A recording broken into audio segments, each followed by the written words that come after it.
Hola, buenos días. Mi nombre es Diana Barrales Hernández. Soy del Colegio de Lingüística y Literatura Hispánica en la Benemérita Universidad Autónoma de Puebla y estoy en primer semestre.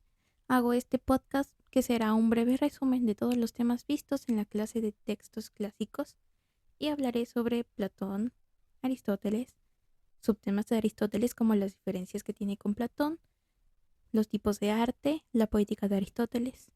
También hablaré sobre la Ilíada de Homero, Medea y la tragedia, las ranas de Aristófanes, la lírica, un poco del estilo y el arte poética de Horacio.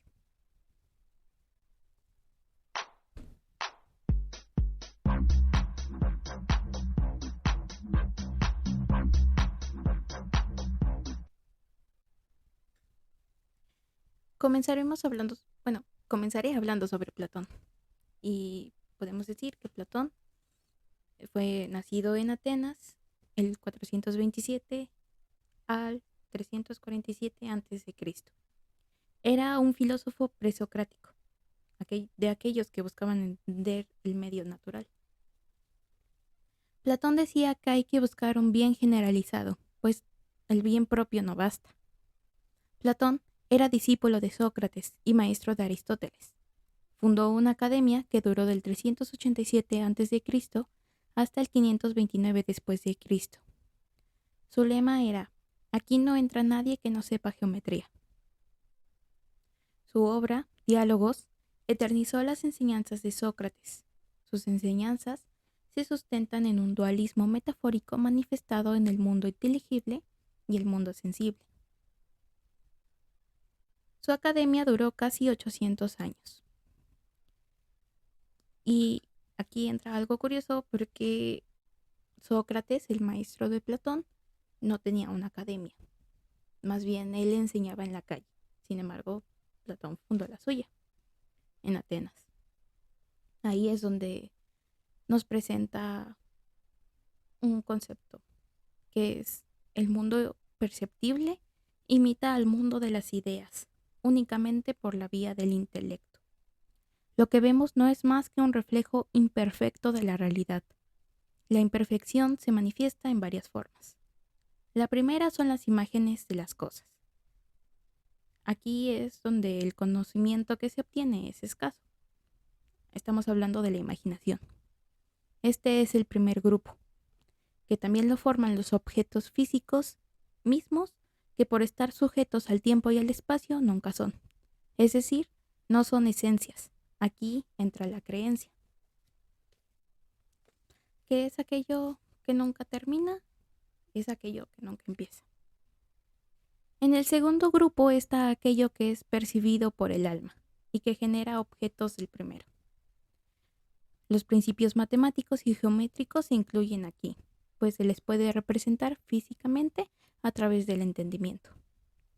Otros principios de este grupo y que no pueden ser representados sensitivamente, como la justicia, la virtud y el valor. Para entender más estos conceptos que nos dio, se nos presenta la alegoría de la caverna. Es una alegoría sobre la realidad de nuestro conocimiento.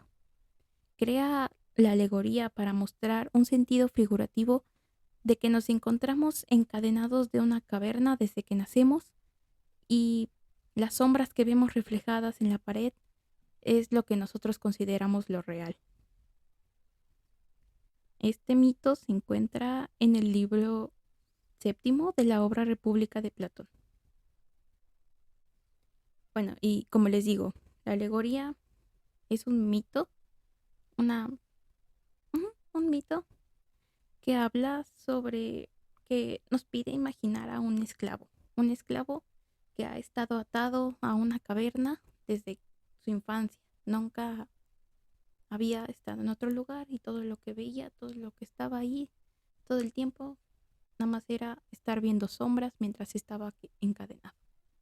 Para él, esas sombras era la realidad, era su única realidad. Pero un día Platón plantea esta cuestión de que decide no hacerlo, decide voltear y se da cuenta de que realmente no está encadenado.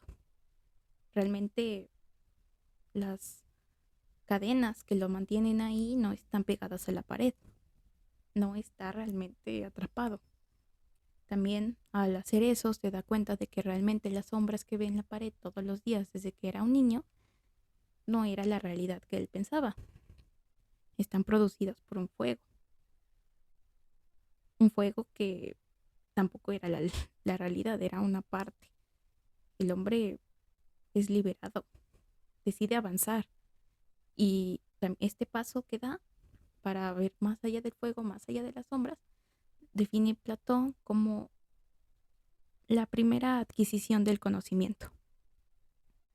Después, el hombre de que sale al exterior es donde observa los primeros reflejos y sombras de las cosas y las personas para luego verlas directamente. Ve las estrellas, la luna y el sol y coincide la idea de un mundo exterior, un mundo donde las ideas son es un mundo superior. De ahí entonces el hombre decide regresar a la caverna donde estaban todos sus demás compañeros, que también habían estado ahí desde que eran unos niños y jamás habían visto otra cosa. Cuando él regresa, ya no puede ver bien dentro de la caverna porque sus ojos han sido iluminados por algo más, por el sol, cuando todo el tiempo había estado en oscuridad. Por esto, sus compañeros creen que haberse liberado y haber salido es un completo error y que lo volvieron loco. Entonces aquí se nos presenta otra cuestión, que es que le tenían miedo a la realidad, a descubrir lo que era realmente. Por eso aquel que vive en la ignorancia llegaría a cualquier caso con tal de seguir ahí hasta matar a su compañero. Esa es la alegoría de la caverna y que representa la idea del mundo inteligible y el mundo sensible.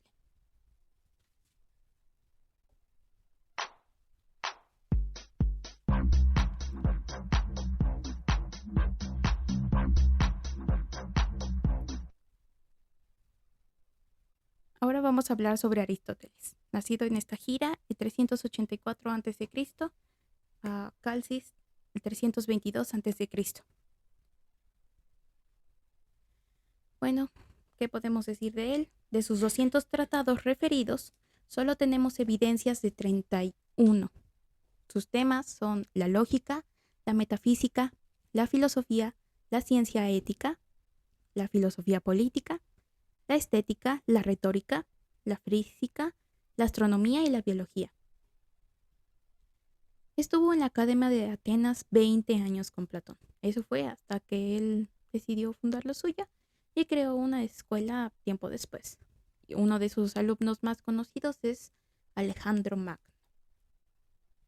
¿Cuáles son las diferencias que tenía con Platón? Bueno, Platón separaba al mundo sensible e inteligible. Para Aristóteles, el mundo no tiene compartimientos. Aristóteles no separa a la ciencia de la forma, sino que la coincide juntas, constituyendo ambas al ser, que es la sustancia. Pensó largamente sobre las artes, cuyo estudio filosófico es parte de la estética. Su texto más importante es la Poética. Su pensamiento se centra en las artes materiales y concretas, y no tanto en el concepto abstracto de la belleza. Recordemos que estética es la línea filosófica que se dedica al estudio del arte. Bueno, ¿qué podemos decir de los tipos de arte que proponía Aristóteles? Solamente hay dos, imitativas y no imitativas. La imitación como medio y fin. Estas son hablando de las artes imitativas. Es algo natural en el ser humano y produce placer. El término imitación era para él diferente al actual. Así escribió en el arte poética que debía representar lo universal frente a lo particular, que importaba más la armonía de lo representado que su fidelidad. Las artes no imitativas son aquellas que no expresan emociones. Ejemplo de ello es un tratado científico. Nótese que, aunque tratado no se consideraría arte hoy en día, cabía en la definición aristotélica en la conciencia griega y antigua en general. aquí es donde entra la poética de Aristóteles.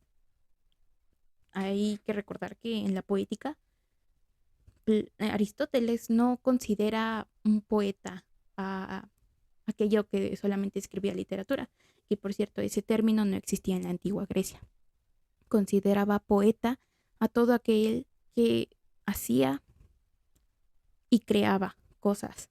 Un científico podía ser un poeta, no solo aquellos que escribían dramaturgias. En los primeros capítulos de la poética de Aristóteles menciona a las artes literarias, dramáticas y musicales. Son aquellos que imitan por ritmo, lenguaje y armonía. Es un arte imitativa. Y recuerden, no existía el término literatura. El arte que imita solo es por el medio del lenguaje y nos habla en la poética sobre muchas otras cosas que nos ayudan a entender cómo se conforman los textos hoy en día, porque sigue prevaleciendo ese texto, es uno de los más importantes. Si tú quieres aprender sobre eso, tienes que haber leído y entendido la poética de Aristóteles. Realiza una descripción sobre el origen y el desarrollo de la poesía, que ésta surge de dos factores naturales: la tendencia de la imitación por un lado y el ritmo y la armonía por el otro. Algo que nos habla importante en la poética es sobre la tragedia. Esto se define en el capítulo 6. Define a la tragedia por primera vez y nos explica qué es la catarsis, que la catarsis, por cierto, significa purgación. La tragedia es imitación de una acción esforzada y completa de cierta amplitud. En lenguaje sazonado, separa cada una de las especies en distintas partes. Los elementos esenciales de la tragedia son 6 y son básicos para el análisis de un texto, o por lo menos para entender cómo se conforma un texto. Estos son la fábula, los caracteres, el pensamiento, la elocución, la melopeya y el espectáculo. Para que entiendan esto, se los voy a explicar más a fondo, pero también les voy a explicar rápido qué es cada uno. La fábula es la trama de la historia, los caracteres son los personajes, los pensamientos son los diálogos, la elocución es la retórica, la melopeya es el coro, que más que ser un personaje es como un personaje colectivo y podría decirse también que es como el narrador. También está el espectáculo, que eso ya solo se puede analizar cuando nosotros vemos una obra, que es el vestuario, la escenografía, los efectos especiales. La fábula representada en la trama. La tragedia es imitación de una única acción de larga duración. Es la unidad de acción y se incluye solo lo esencial. Sin la fábula no hay tragedia, pero sí sin las otros 5 elementos restantes. O sea, es la parte más importante de toda tragedia. También aquí es donde entra lo del arte imitativa, que ocupa una verosimilitud, que se refiere a una necesidad de ordenamiento lógico en términos de causa-efecto en el ordenamiento de la tragedia. En simples palabras más simples, se refiere a que sea creíble la obra, es decir, que tenga relación con lo real y que nosotros podamos sentirlo para creer o entender qué pasa. Nosotros sentimos y entendemos. De ahí podemos decir de los personajes. Una explicación son los caracteres. Los personajes son los caracteres. Se llama caracteres a los personajes. Habrá caracteres si la palabra y las acciones manifiestan una decisión. Los personajes solo definen por sus acciones, solo se definen por sus acciones y no por su caracterización. Los personajes deben ser intermedios entre vicio y virtud. La compasión se refiere al personaje que es inocente y no merecía sufrir las consecuencias de su error, o el temor a la situación que se nos presenta cuando sufre semejante cosa. También entra mucho de la verosimilitud aquí. Creo que los personajes son los que también nos hacen creer o hacer sentir las cosas que puede hacernos sentir. A un personaje lo define su manera de ser, no el cómo se ve. Si en una obra, ahí el disfraz está muy bonito, la cómo lo vistieron se parece mucho, oh, wow. No quiere decir nada mientras no lo represente de una manera firme en el diálogo, en la fábula. El pensamiento se trata de aquello que hace un personaje, es el diálogo, para convencer o refutar. Como les digo, no quiere decir que porque un personaje esté vestido muy bonito y se vea bien o se vea de cierta forma, represente todo lo que la obra quiere representar. No, no.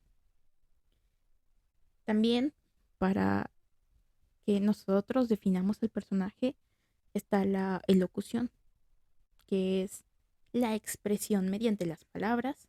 Sus modos son el mandato, la súplica, la narración, la amenaza. Es la manera en la que está contado el relato, la historia, cómo lo cuenta. Creo que en la poética esto habla en capítulos 20 y 21. Si mal no recuerdo, quizá me equivoco, tampoco me crean.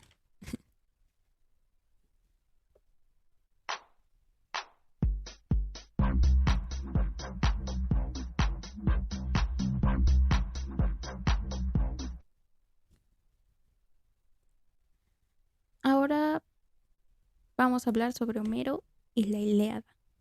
Homero, primero vamos a localizarnos un poco sobre esto. Era, bueno, la Ilíada es de autoría y datación de Homero, quien fue un poeta griego a quien se le atribuye la autoría de la Ilíada y la Odisea, dos textos clásicos básicos importantes. Se ha cuestionado si el autor de dichas obras era una persona o un conjunto de poetas. No se sabe realmente si Homero era una persona o era un grupo. Es como un mito, como que no podemos afirmar que era uno o el otro. Lo más probable es que era una persona, pero muchos creen que era un círculo de poetas. La Ilíada y la Odisea eran consideradas relatos históricos reales, pero enriquecidos mitológicamente con fines morales. El nombre de Homero significa rehén, prenda o garantía. Por eso se cree que Homero fue un poeta esclavo y ciego. Lo de ciego no sé por qué, pero lo de esclavo sí. Se han propuesto que su nombre proviene de una sociedad de poetas llamado los Homereida, que literalmente significa hijos de rehén, es decir, descendientes de prisioneros de guerra. Dado que estos hombres no eran enviados a la guerra al dudarse de su lealtad, es decir, no los consideraban personas que al mandarlos a la guerra realmente morirían por el lugar de donde vienen. No les importa realmente y por eso no los mandan a la guerra porque no existía una lealtad ahí. Bueno, los poemas homéricos, hablando de oralidad, son el producto de una tradición oral transmitida a través de varias generaciones, que era la herencia colectiva de muchos cantantes, poetas.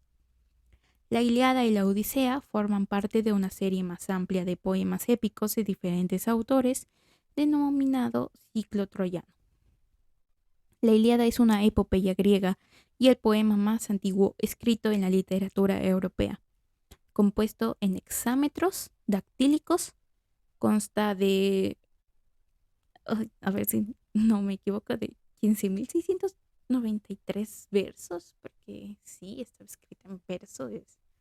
Tú lo lees y dices, wow, no entiendo nada. Bueno, así me pasó. Tienes que leer más de una vez esa obra para comprender un poco de lo que tiene, lo que trata de decir. En especial porque no habla como hablamos hoy en día. La Ilíada es una epopeya griega y el poema más antiguo escrito de la literatura europea. ¿Y de qué trata? Bueno, pues trata sobre los 51 días en el 10º y último año de la guerra de Troya. El título de la obra deriva del nombre griego de Troya, Ilión. Es una epopeya subgénero de la épica. Su transmisión oral, sus temas son la lucha por el poder, la lealtad y la gloria de un héroe. El mito es el hilo conductual para comprender el origen de las comunidades y la complejidad de las relaciones humanas. Aquí se nos presenta pues a Aquiles principalmente en esta obra que inicia in media res, que significa in media res, que no inicia cuando inicia la guerra de Troya, inicia cuando está por acabar la guerra de Troya. No sabemos qué pasó antes y no estamos seguros de por qué están peleando, pero ahí comienza la historia. Están peleando y ya va a terminar la guerra. La Ilíada relata la ira de Aquiles, como ya les dije, siendo además el relato literario más famoso que describe las hazañas de este semidios. El poema comienza contando la retirada de Aquiles de un campamento de los aqueos a causa de una ofensa que comete a Gameón, quien a cambio de aplacar una plaga devolvió a Crisis a su hija Criseida, esclava tomando prisionera, y esto es como el primer relato, el primer momento en el que se nos muestra la era de Aquiles, porque a él no le gusta esta idea y sufre mucha cólera. De hecho, el poema inicia así, explicándonos sobre la cólera de Aquiles. Aquiles, en su ira, se refugia en su campamento y es cuando el relato de la Ilíada empieza.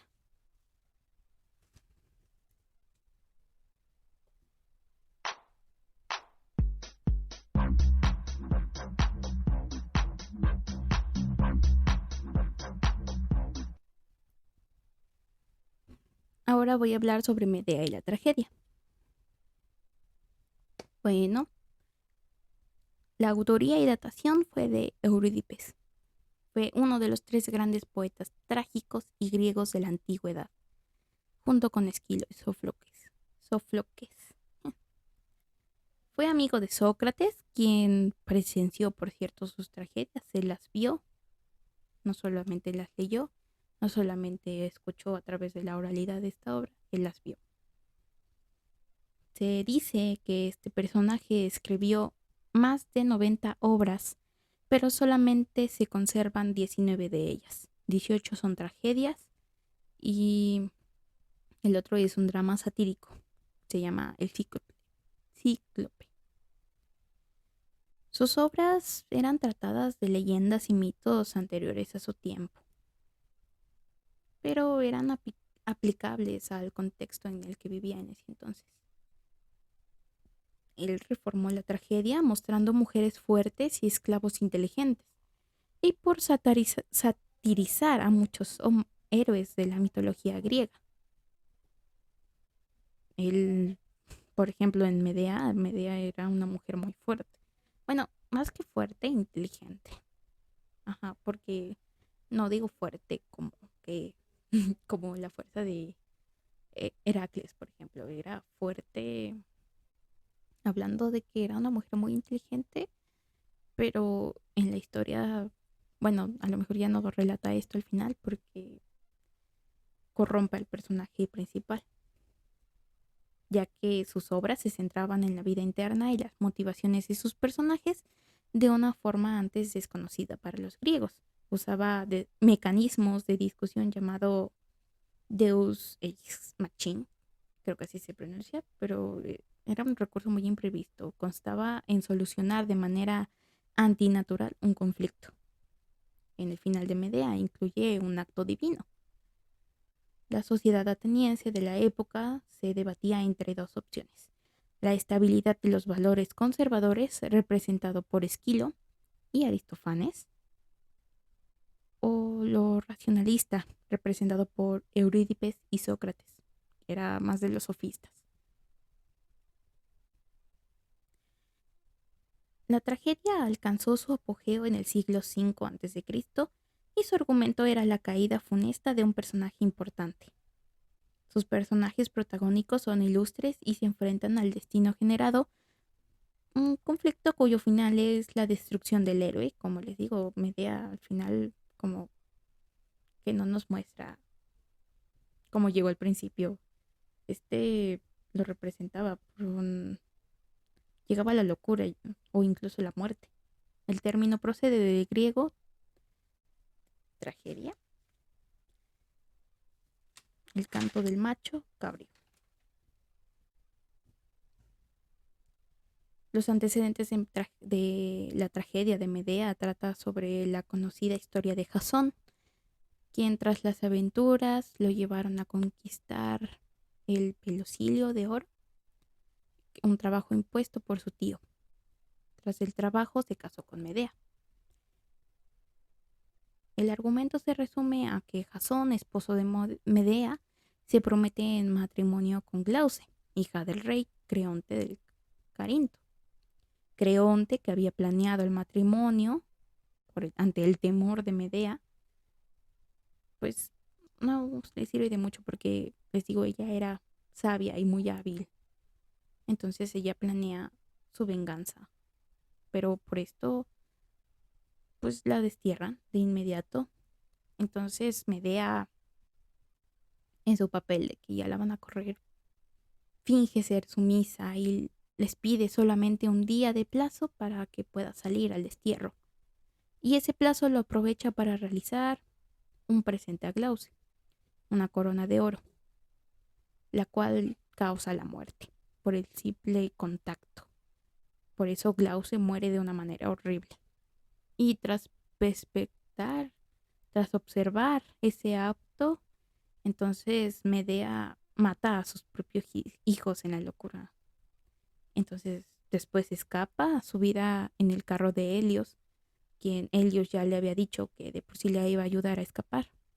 Sin embargo, pues en su locura mató a sus hijos. Eso es un resumen corto sobre lo que trata Medea.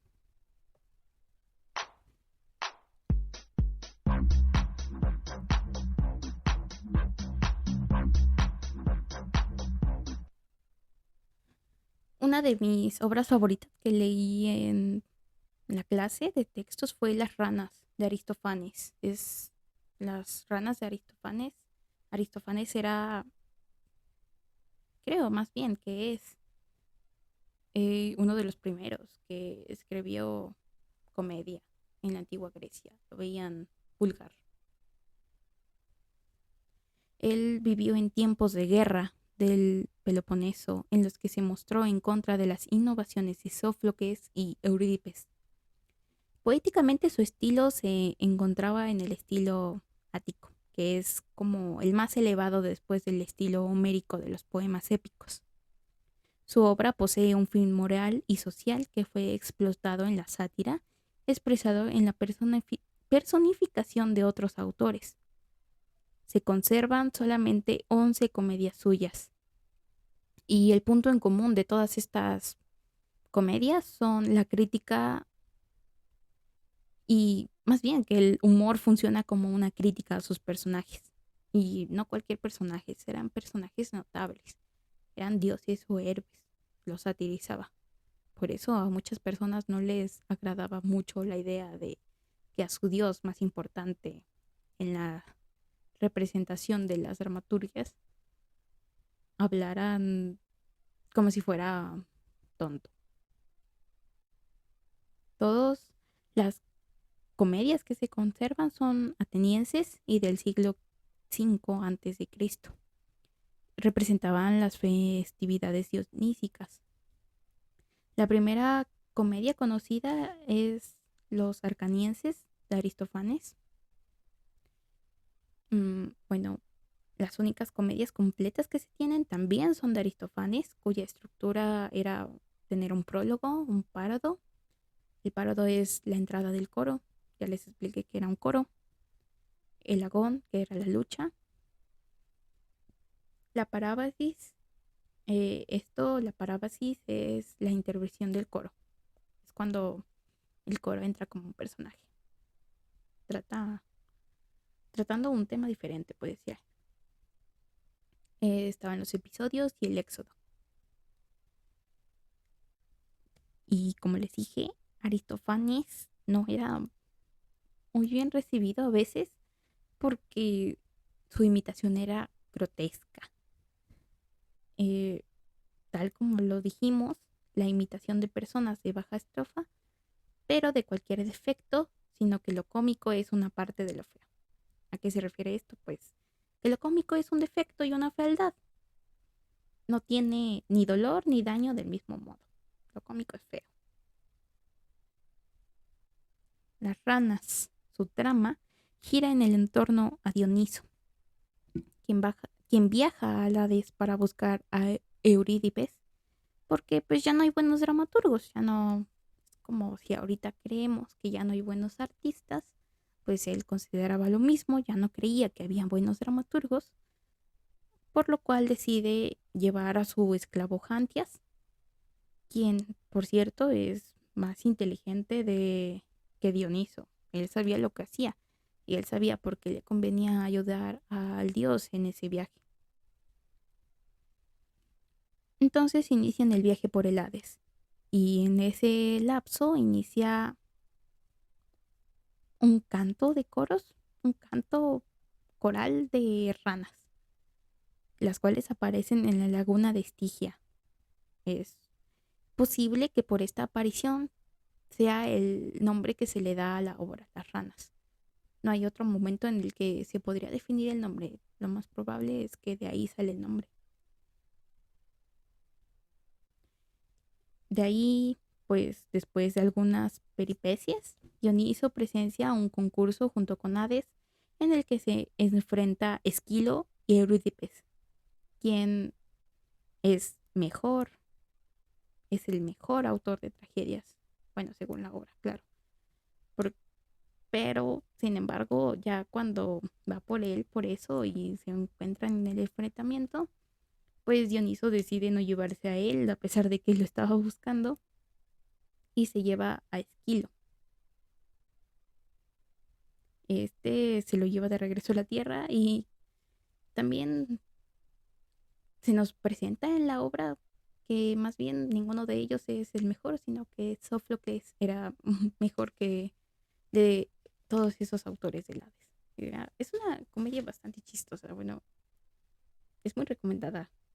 Expresa una sátira. Se nos muestra al dios como un tonto, como un presumido. Y Jantias es más listo que eso.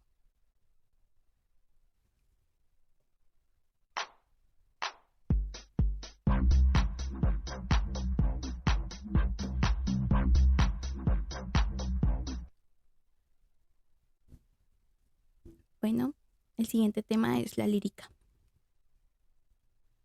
La lírica, hablando del género, el género lírico, es uno de los tres grandes géneros literarios, junto con la drama y la épica.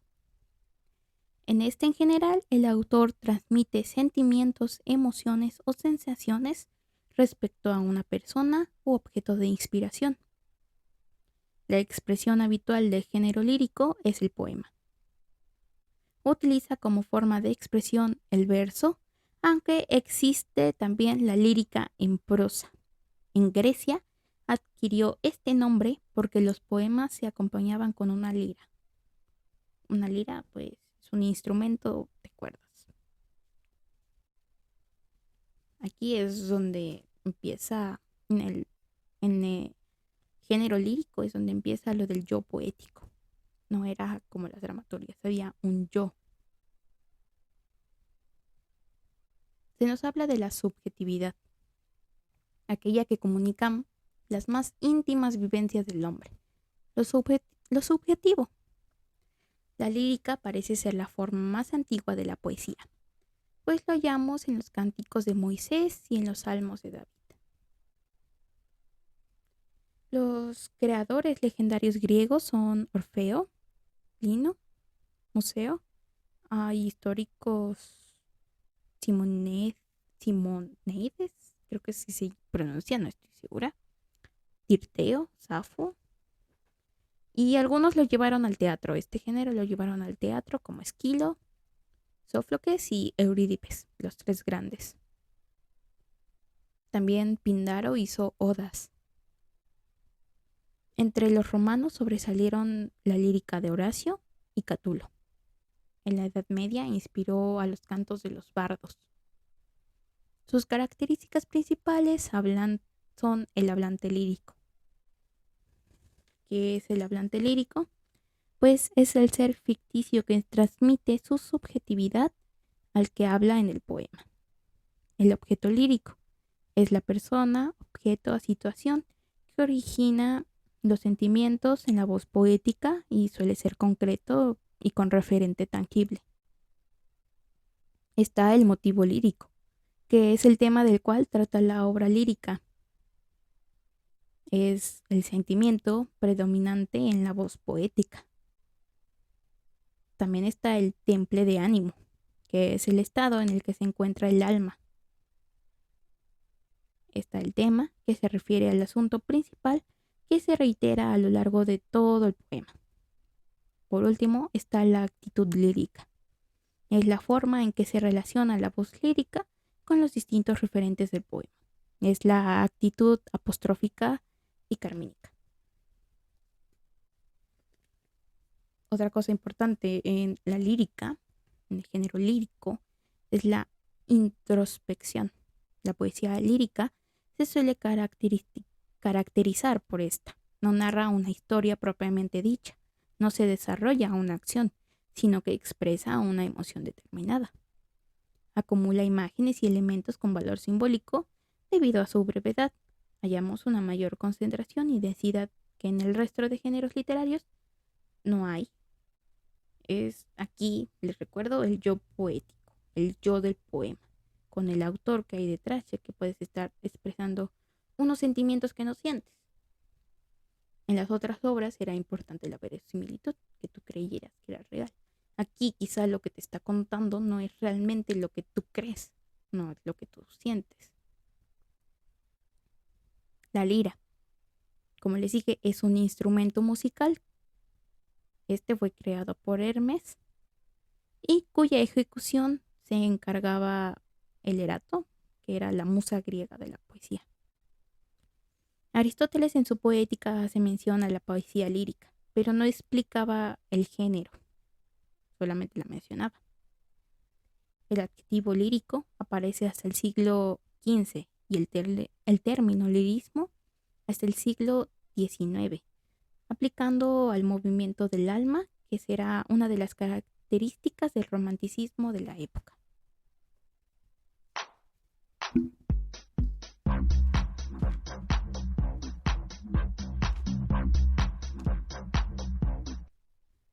Sobre el estilo, pues hablaremos un poco, mm, unas características principales.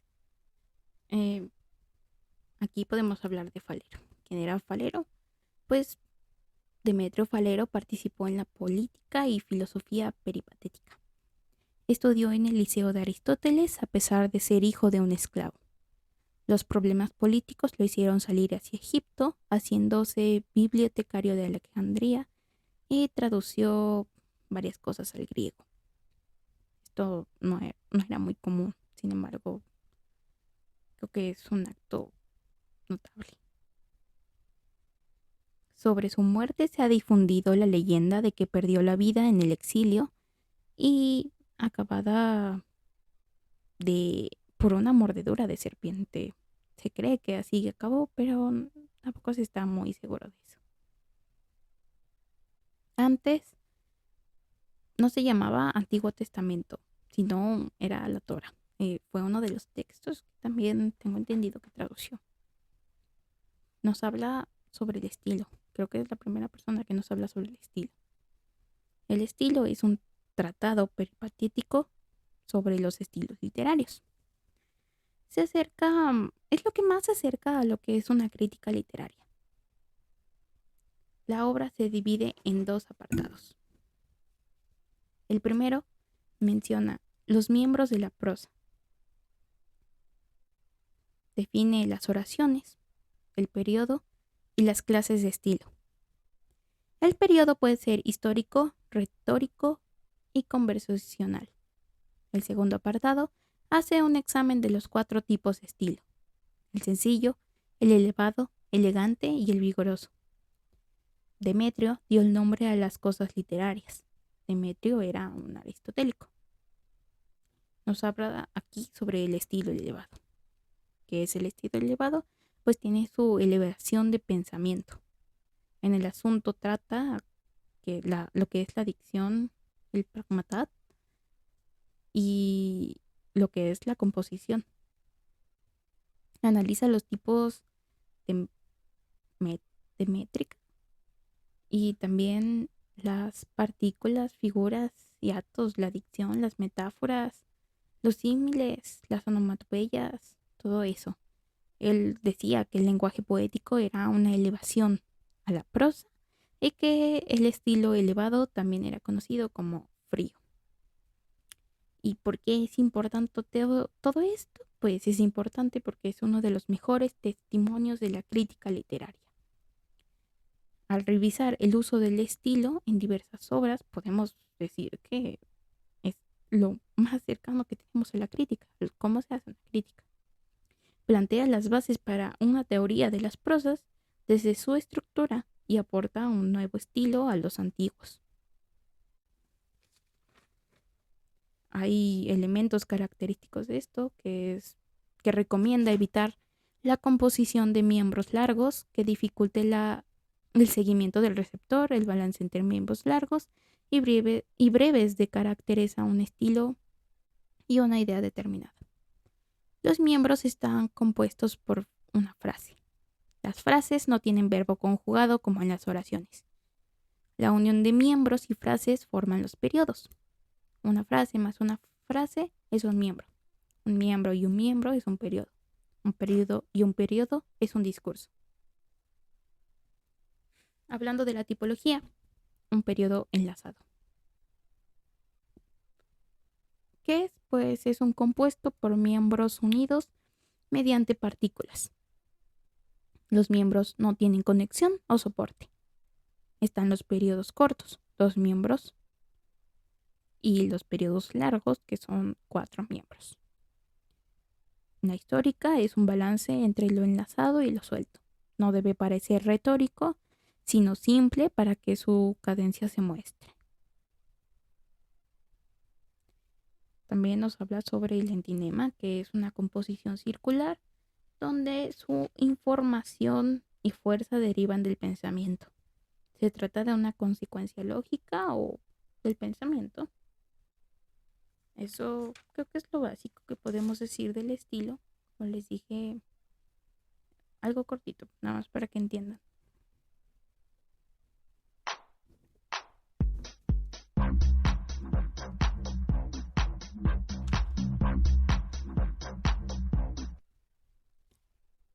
Y para terminar, también solamente hablaré muy poco sobre lo que es el arte poética de Horacio. Este tema ya no lo terminamos de ver completo, ya no lo profundizamos tanto, por eso también es lo único que hablaré. ¿Quién era Horacio? Bueno, fue el hijo de un padre liberto, educado en Roma y Atenas. Su filiación a partir de republicanos lo hizo perder sus bienes, pero gracias a Virgilio conoció a Mecenas y a César Augusto. Ambos le brindaron una amistad y protección gracias a que Horacio puede entregarse a la escritura y al epicureísmo. Sus primeras composiciones poéticas fueron sátiras y apodos. Posteriormente desarrolló epístolas y odas imitando el estilo canon lírico griego. Estos textos son la cumbre de su trabajo. Bueno, sobre su arte poética, como su nombre lo indica, era una epístola de los prisiones y consiste en consejos para los jóvenes prisioneros nobles que buscan ser poetas. Es un texto de estilística semejante a la poética de Aristóteles y entre sus consejos está la unidad, el equilibrio y las conexiones. La falsa modestia, que es necesaria. Eso es lo que podemos decir sobre la poética de Horacio. Como les dije, fue el tema pues, que más corto vimos. No puedo desarrollarlo más. Sin embargo, es importante decirlo que aquí fue donde quedó el tema y aquí es donde damos fin a los temas a conocer.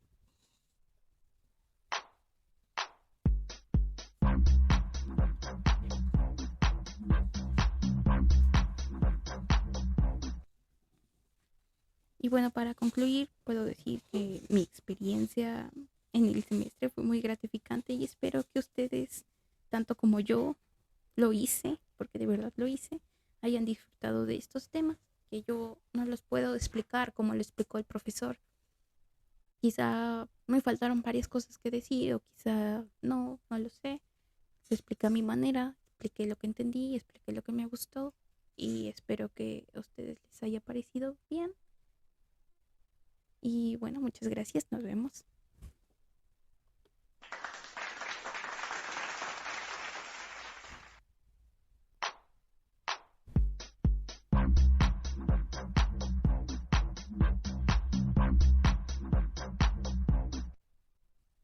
Hola, buenos días. Mi nombre es Diana Barrales Hernández. Soy del Colegio de Lingüística y Literatura Hispánica en la Benemérita Universidad Autónoma de Puebla y estoy en primer semestre. Hago este podcast que será un breve resumen de todos los temas vistos en la clase de textos clásicos y hablaré sobre Platón, Aristóteles,